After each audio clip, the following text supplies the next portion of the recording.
Всем привет! Я тут заметил такую особенность. Стук в подвеске. Но это как бы не в подвеске, а на особых кочках. Вот это вот кресло вот так вот стучит. То есть, когда жена, допустим, едет рядом, оно как бы не стучит, а если я еду один, оно стучит. А отдает немножко в подвеску. Так что есть вот такая вот еще неисправность.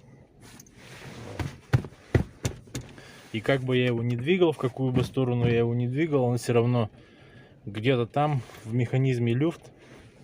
И из-за этого болтанка и стук.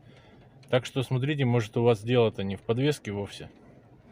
Потому что она стучит только на определенных кочках. Я не знаю, как это объяснить, но я это приметил.